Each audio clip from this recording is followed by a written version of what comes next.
Shalom e bem-vindos a Via Rapta Israel, uma frase do hebreu que significa amarás a Israel. Esperamos que vocês fiquem conosco durante os próximos 30 minutos, porque nosso professor Dr. Baruch vai compartilhar um estudo expositivo da Bíblia. Dr. Baruch é professor titular no Instituto Zera Avraham, com sede em Israel.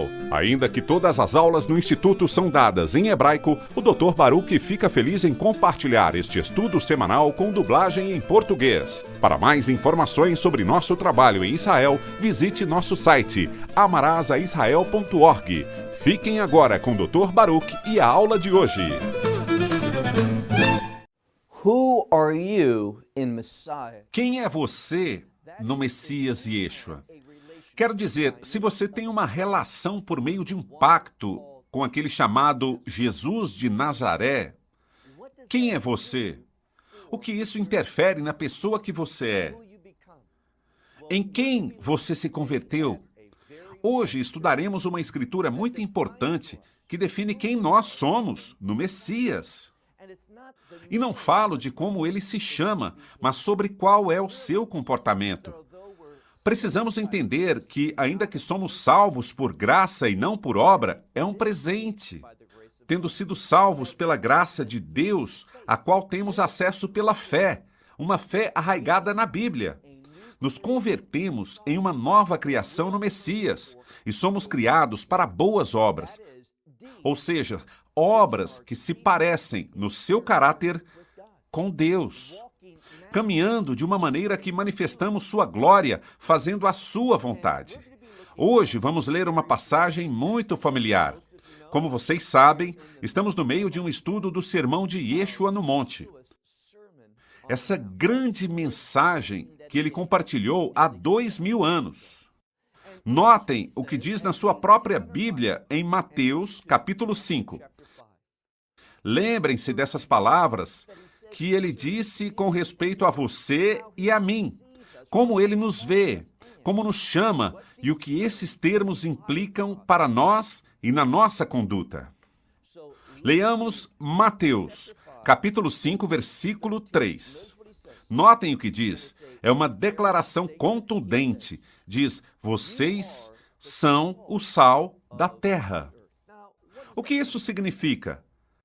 Para muitas pessoas no Ocidente, o sal é basicamente um tempero de cozinha. E no sentido figurado, é o tempero que dá sabor à vida.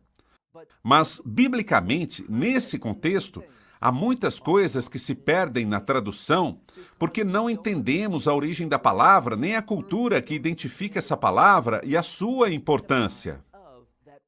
O sal no Oriente Médio, o sal nessa época da história, não era tanto um condimento, mas seu uso principal era preservar algo. E não somente preservar, mas dentro do contexto judeu, tinha outro significado importante. Sabemos que a Escritura diz para não comer sangue. O sangue tem um lugar muito importante dentro da revelação da Escritura. Sabemos que, e diz em Levítico, que existe vida no sangue. E quando o Conselho de Jerusalém se reuniu e estabeleceu alguns princípios sobre compartilhar a fé, convidar aos gentios a fé por meio da mensagem do Evangelho, uma das coisas que diz Tiago é que ele não permitia comer sangue.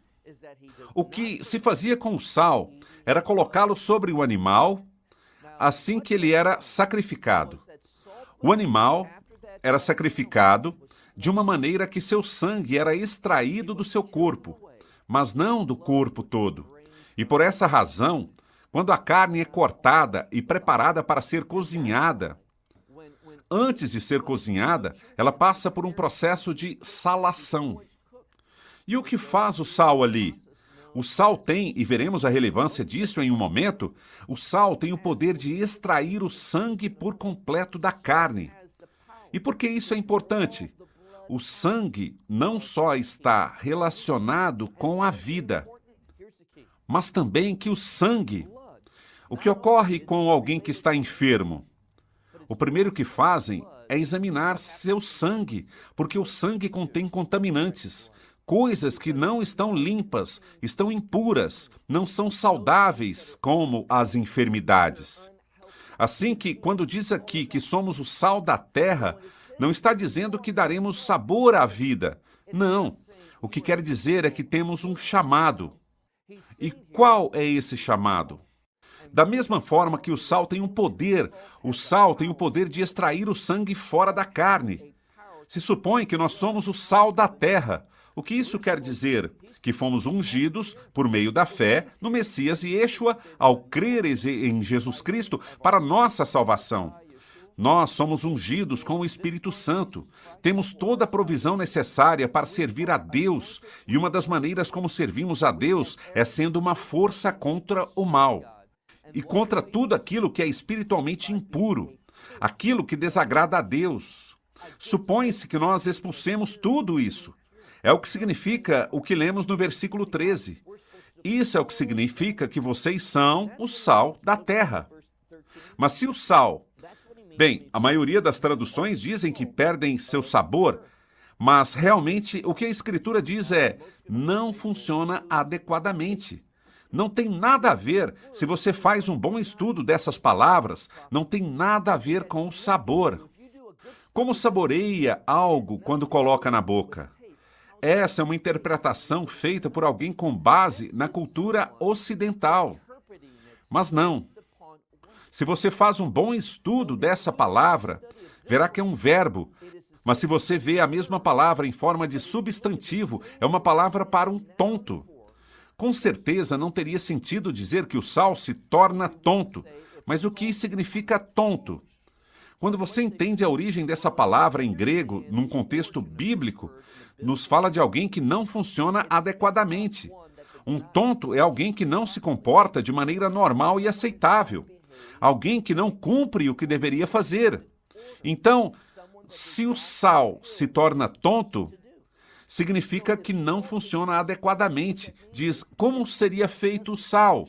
Esse poder do sal, a autoridade do sal, o que dizemos que o sal faz, esse poder de extrair o sangue, se perde essa capacidade. Se já não pode fazer isso, poderíamos restaurá-lo? E nos diz, não nessa ilustração, e diz, porque já não tem poder. É a palavra que usa. Se vemos essa seguinte palavra, diz que já não é poderoso. É uma palavra que tem a ver com ter habilidade para cumprir algo. E, portanto, se já não tem a habilidade para cumprir seu propósito, para o que supomos que se utiliza o sal, colocá-lo sobre a carne, extrair todo o seu sangue, toda a impureza, essas coisas que corrompem e preservá-la por um período de tempo. Se perde esse poder, diz claramente, portanto, já não é boa e deve ser lançada fora. Isso é o que acontecerá agora. Não é boa, exceto para ser jogada fora e ser pisoteada pelos homens. Assim que falamos de uma rejeição, se não seguimos o que Deus está ordenando que a gente faça, se não caminhamos em obediência, se não estamos comprometidos com os propósitos de Deus, Deus nos colocará a um lado e nos encontraremos a nós mesmos, quando estamos fora da sua vontade. Quando não fazemos a sua vontade, o que acontecerá? Seremos pisoteados. Seremos derrotados pelo mundo. Não é um contexto de salvação, é um contexto de caminhar em unção. E quando não o fazemos, nos tornamos vulneráveis às coisas desse mundo. Seremos derrotados. Lemos que, vejamos de novo o versículo 13, que diz, vocês são o sal da terra, mas se o sal não funciona adequadamente, não cumpre o seu papel, não é capaz de fazer o que o sal faz, diz, e como poderá ser feito sal de novo? Porque já não tem poder, exceto, ou seja, nenhuma utilidade, exceto para ser jogado fora e ser pisoteado pelos homens. Versículo 14. Agora ele nos revela outra característica dos crentes.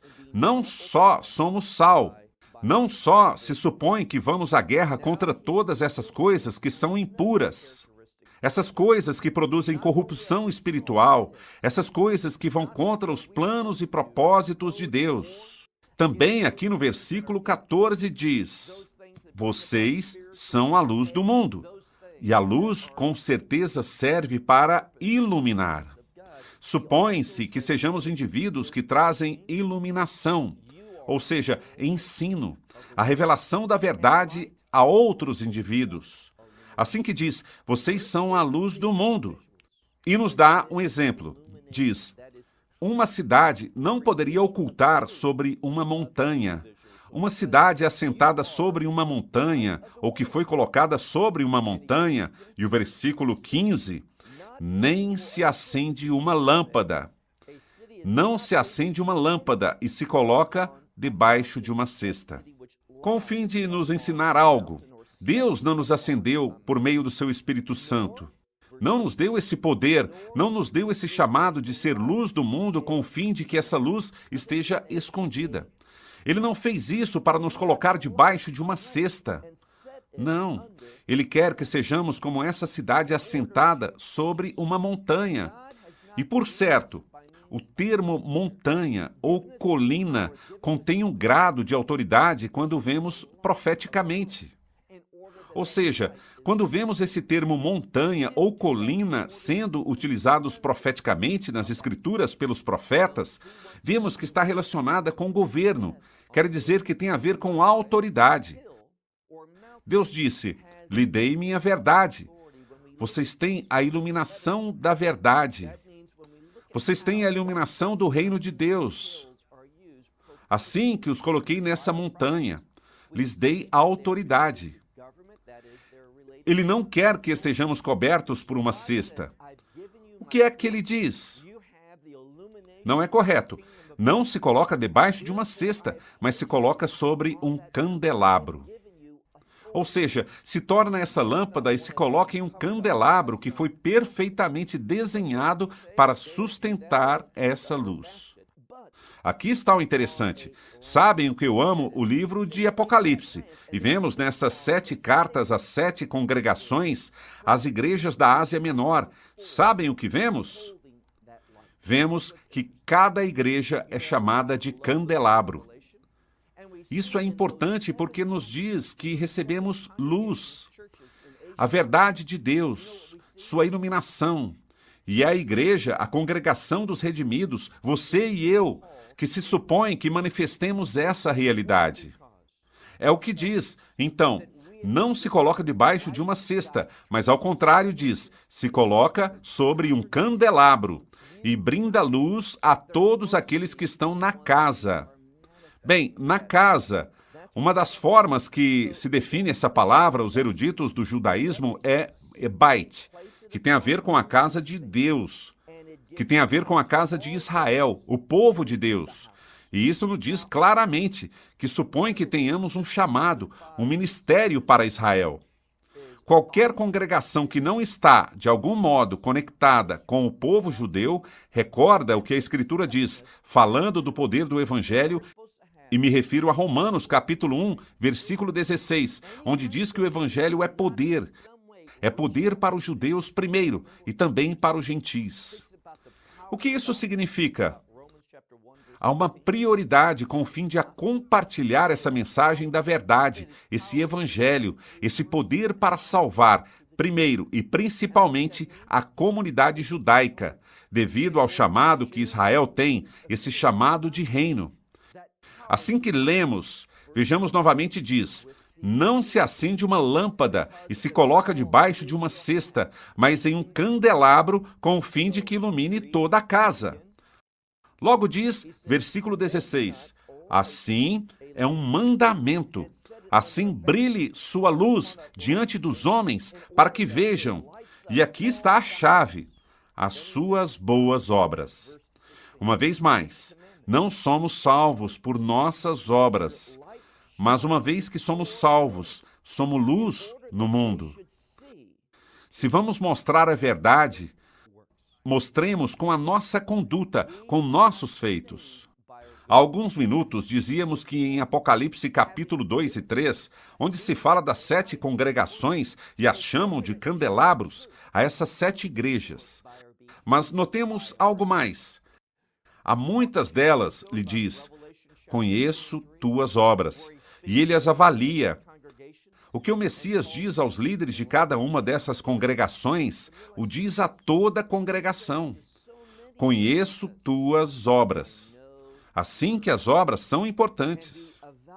Não para lograr a salvação, mas tendo sido salvos, elas são o resultado natural ou sobrenatural da experiência da salvação. Assim que lemos, que sua luz brilhe diante dos homens, de modo que possam ver suas boas obras e façam o quê? E glorifiquem ao seu Pai que está nos céus. Notem que glorificar a Deus, o Pai, é uma descrição de adoração. Isso é o que ele nos diz. Quando eu vivo uma vida obediente, quando minha vida é o reflexo do chamado e propósitos de Deus, quando me comporto bem e dou esse bom fruto, boas obras, isso levará outros a serem atraídos diante de Deus com o fim de glorificar e a adorar a Ele. Existe uma estreita relação entre as boas obras e a adoração. As boas obras não são para a salvação, mas sim fazem que as pessoas deem graças e glória ao único Deus verdadeiro. Versículo 17. Estivemos falando do sal, desse poder. Falamos da luz da revelação, especialmente no sentido de fazer boas obras. E notem como as Escrituras se desenvolvem. É vital que prestemos atenção a como um tema conduz ao seguinte e já estamos prontos para o versículo 17.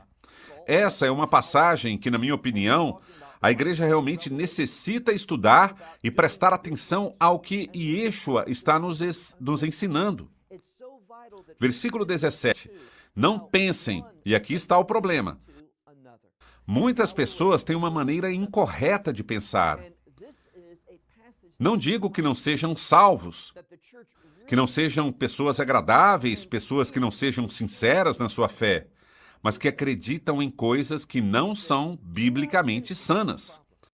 Mas as ouviram tantas vezes, de uma variedade de fontes dentro do mesmo cristianismo, e devido a isso, têm uma maneira incorreta de pensar. Isso é exatamente ao que Yeshua está se referindo. Ele está dizendo que não estão pensando corretamente, que não entendem quem é Ele e o que Ele veio fazer. O entendem mal, assim que o versículo 17 diz, não pensem. E essa palavra para pensar não é uma palavra normal, é uma palavra para percepção. Não tenham essa percepção, não percebam as coisas dessa maneira. É uma palavra que se refere a se concentrar em algo de uma maneira mais intensa, que simplesmente considerar algo rapidamente ou ter algo por um breve momento na mente. Tem a ver com uma grande consideração a um tema. Não pensem que venho abolir a lei e os profetas. Notem o que essas duas coisas vão juntas, a lei e os profetas. Usualmente, quando falamos da lei e os profetas, estamos falando do que conhecemos como Tená. A Bíblia hebraica ou o Antigo Testamento. O que nos está dizendo é que não pensem que vim me desfazer disso ou deixar isso de lado. Por isso, é muito perigoso quando as pessoas dizem que o Antigo Testamento não é a fonte que devemos nos referir para falar da conduta dos crentes na atualidade. Alguém que diga isso pode ser uma pessoa agradável, pode que ame ao Senhor verdadeiramente, mas está espiritualmente confundida, porque no tempo da igreja primitiva, eles estavam começando a receber as cartas de Paulo e outras pessoas. Mas quando o Messias ensinava isso, não existia o Novo Testamento. Não existiam as cartas, nem as escrituras do Novo Testamento. Assim que, quando ele se refere à lei e aos profetas, ele fala do que conhecemos como o Antigo Testamento.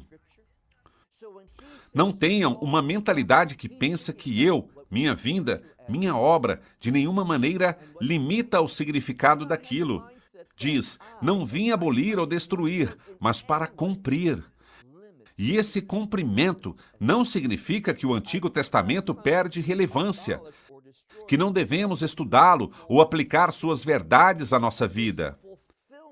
Ele diz cumpri-lo, querendo dizer que, em efeito, ele veio cumprir as profecias. Mas ele veio para que possamos cumprir a verdade da palavra de Deus. Notem o que o versículo 18 diz. Porque, por certo, digo a vocês, até que o céu e a terra passe. Quero me deter aqui por um instante. O céu e a terra, essa criação.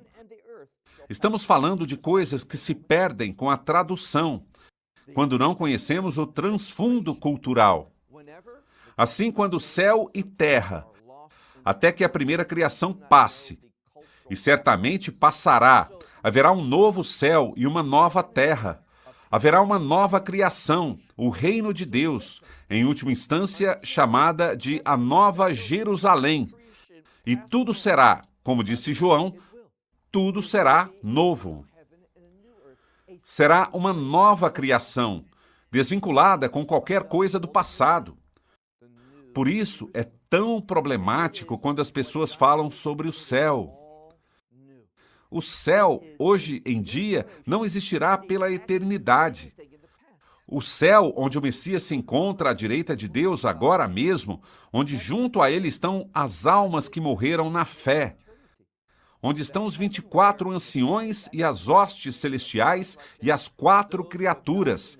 Esse lugar onde eles se encontram agora, esse lugar passará. Todos, em última instância, passarão a eternidade para habitar a Nova Jerusalém. Por isso diz, lemos com cuidado, porque digo a vocês que, certamente, até que o céu e a terra passe, nenhum iota, que no hebreu é o Yud, que é a menor letra do alfabeto. E logo menciona um termo que significa que é uma parte ou fragmento de letra, um traço que se escreve para dar certo tipo de linha ou adorno. No português se traduz como nenhuma coisa nem outra, mas o que diz é que nenhuma yut, nenhum golpe de pincel, segundo o que diz aqui, de nenhuma maneira passará pela lei. Notem o que diz, até que tudo se cumpra. Quero que parem para pensar nisso por um momento, já que é uma importante declaração que nos faz o Messias. O contexto é que ele está nos ensinando sobre as verdades do reino, que o céu e a terra passarão, e virá um novo céu e uma nova terra, chamada a Nova Jerusalém. Isso não é uma interpretação, é literalmente o que diz o Apocalipse. Haverá um novo céu e uma nova terra chamada Nova Jerusalém. E até que isso ocorra, a Torá e os profetas têm grande importância para nós. Como sei disso? Porque diz, até que tudo se cumpra. O que isso quer dizer? Está falando de todas as bênçãos, todas as promessas de Deus. Eles virão com essa experiência de reino. Assim que diz, portanto, alguém que quebrante um dos mais pequenos desses mandamentos e assim ensine a outros. Ou seja, se uma pessoa ensina a outros a violar a lei, essa pessoa será chamada de a menor no reino de Deus. Ouviram isso? Aqui vemos alguém que está violando a lei, os mandamentos de Deus, e ensinando a outros a fazerem o mesmo. Mas eles serão o quê? Os menores no reino de Deus. Por quê? Nossa salvação não se baseia nos mandamentos. A Torá não é o que produz salvação. Não é um instrumento que pode causar que uma pessoa seja salva. Esse não é o papel da Torá. Uma pessoa pode ser salva, mas estar confundida. Podem estar ensinando a outras pessoas que isso não tem relevância, não tem que cumprir isso, pode quebrantar a lei, e isso está bem. Não há mais verdade nelas. Isso está mal, mas não por isso se perde a salvação. Essa gente está confundida e serão as menores no reino de Deus.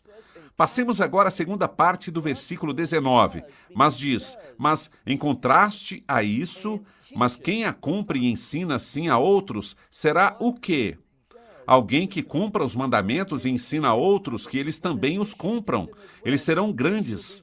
ou serão chamados grandes no reino dos céus. Notem a dicotomia. Alguém que cumpre os mandamentos. Quais os mandamentos? Não há nenhuma maneira de que possamos ter uma compreensão distinta. Ele fala da lei, dos mandamentos do Antigo Testamento. Aquele que os aplica em sua vida, debaixo da liderança do Espírito Santo, e ensina outros a fazerem o mesmo. Essa pessoa, diz o Messias, será chamada grande no reino de Deus. E por isso resulta tão problemático quando ignoramos os mandamentos ou dizemos quando o Messias fala sobre mandamentos, não está falando do Antigo Testamento, mas sobre novos mandamentos e já. Não.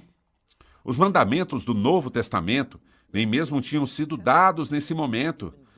Versículo 20. Porque os digo que ao menos que sua justiça exceda, seja superior à dos escribas e fariseus, diz, vocês não entrarão no reino dos céus. O que isso quer dizer?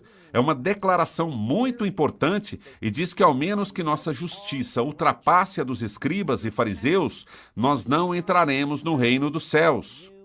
Uma vez mais, o que ele quer dizer?